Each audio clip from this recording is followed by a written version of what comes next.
இலக்கை நோக்கி டுவர்ட் த கோல் இந்த நிகழ்ச்சிக்கு உங்களை அன்புடன் வரவேற்கிறோம். Praise the Lord. ஆண்டவராகிய இயேசுவின் இனிய நாமத்தில் உங்கள் எல்லாருக்கும் அன்பின் வாழ்த்துக்கள். உன்னத பாட்டு 2ஆம் அதிகாரம் 3ஆம் வசனம். அதன் நிழலிலே வாஞ்சையாய் உட்காருகிறேன். இங்கே ஒரு வார்த்தை எழுதப்பட்டிருக்கிறது. என் நேசர் தான் கிச்சிலி மரம். அந்த நிழல்ல நான் வாஞ்சையா உட்கார்றேன். அதனுடைய கனி என் வாய்க்கு இன்பமா இருக்கிறது. அப்ப முழுவதும் ஆண்டவர் இயேசுவை குறித்த ஒரு வர்ணனை. அப்ப ஆண்டவருடைய நிழலில் வாஞ்சையாய் உட்காருகிறேன் அப்படின்னு இந்த வார்த்தை எழுதப்பட்டது. அப்ப இன்னைக்கு நமக்கு தேவை நிழல்ல உட்கார்ற அனுபவம். பொதுவாக பெரியவங்க பழமொழி சொல்லுவாங்க, நிழலோட அருமை வெயிலில் போயிட்டு வந்தால் தான் தெரியும். அப்போ வெயில் அப்படிங்கிறது அது நமக்கு வறட்சியை உண்டாக்கக்கூடியது. வெயில் என்பது பாதிப்பை உண்டாக்கக்கூடியது, அது சோர்வை உண்டாக்கக்கூடியது, அது களைப்பை உண்டாக்கக்கூடியது, அது நம்முடைய வேகத்தை குறைக்கக்கூடியது. ஆனால் நிழல் அப்படின்னு சொல்லும்போது அது ஒரு இதமான அனுபவம்.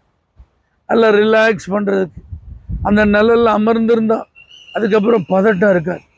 அந்த நிழலில் அமர்ந்திருக்கும் போது அப்படியே ஒரி இல்லாமல் பயம் இல்லாமல் அப்படியே நிம்மதியாக இருக்கிறத ஃபீல் பண்ணலாம்.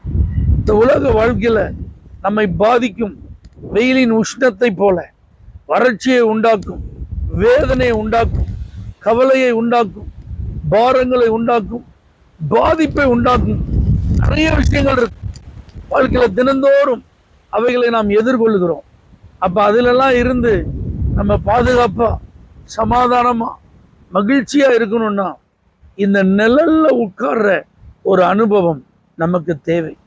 அதை வாஞ்சையா உட்காருகிறேன் அப்படின்னு எழுதப்பட்ட இந்த வசனத்தின்படி நம்ம வாஞ்சையா கட்டாயத்தினால ஆண்டோட்ட வந்திருக்கேன், ஏதோ வேணுங்கிறதுனால ஆண்டோட்ட வந்திருக்கேன், இது அவசியங்கிறதுனால அவட்ட இல்லை. தேவையானது ஒன்றே. மரியாள் தன்னை விட்டு எடுபடாத நல்ல பங்கை தெரிந்து கொண்டார். இயேசுவின் பாதத்தில் உட்கார்ந்திருந்தார். 6000க்கும் அதிகமான பிசாசுகள் பிடித்திருந்த அந்த மனிதன் விடுதலை அடைந்த பின்பு அவர் அமர்ந்திருந்த இடத்துல அருகில் உட்கார்ந்திருந்தார். தேவ பிள்ளைகளே, இந்த உட்காரும் அனுபவம் நமக்கு தேவை. உன்னதமானவரே, உம்முடைய மறைவில் இருக்கிறவர் சர்வ வல்லவருடைய நிழலில் தங்குவான் என்று எழுதப்பட்டு. அப்ப இதெல்லாம் நமக்கு பாதுகாப்பு, இதெல்லாம் நமக்கு ஆசீர்வாதம். அப்ப இன்னைக்கு ஆண்டவருடைய நிழலில் தங்குகிற ஒரு அனுபவம். 24 மணி நேரத்தை கர்த்தர் தந்துட்டு 1 மணி நேரத்தை தான் அவர் நம்மிடத்தில் கேட்கிறார். நீங்க யோசிச்சு பாருங்க, 6 நாளை நமக்கு கர்த்தர் கொடுத்துட்டு ஒரே ஒரு நாளை தான் நம்மிடத்தில் அவர் கேட்கிறார். அப்ப இதெல்லாம் நிழலில் உட்காரும் அனுபவங்களுக்கு நமக்கு உதவியா இருக்கும். அதனால பரபரப்பான வாழ்க்கையில 24 மணி நேரமும் டென்ஷன், பிஸி அதெல்லாம் கொஞ்சம் ஒதுக்கிட்டு ஒரு 1 மணி நேரம் ஆண்டோடைய பாதத்துல அவருடைய அன்பின் பிரசன்னத்துல அமர்ந்திருக்க பிரயாசப்படுவோம். 6 நாள் கஷ்டப்பட்டு ராத்திரி பகல உழைங்க. ஆனால் அந்த ஞாயிற்றுக்கிழமை ஒரு நாள் முழுவதும் ஆண்டவர் சமூகம், ஆராதனை, அவருக்காக ஊழியம், இதிலெல்லாம் நீங்கள் நேரம் செலவு பண்ண நீங்கள் ஆயத்தமாகுங்க. அதன் கனி வாய்க்கு இன்பமாக இருக்கும். அந்த பலன் உங்களுக்கு ஆசீர்வாதமாக இருக்கும். தேவ பிரசன்னத்தில் நீங்கள் அந்த நிழலில் அமர்ந்திருந்து நீங்கள் ஆசீர்வாதத்தை பெறுவீர்கள் என்பதில் சந்தேகமே இல்லை. வாஞ்சையாய் நிழலில் உட்கார அர்ப்பணியுங்கள். அதனுடைய பலனை இன்பமாய் அனுபவிப்பீர்கள். ஆண்டவரே, இந்த அனுபவம் எங்கள் எல்லாருக்கும் சொந்தமாய் மாறட்டும்.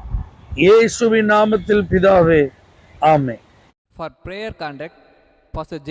Kumar, El Shaddai Ministries, 9500252586, Surandai.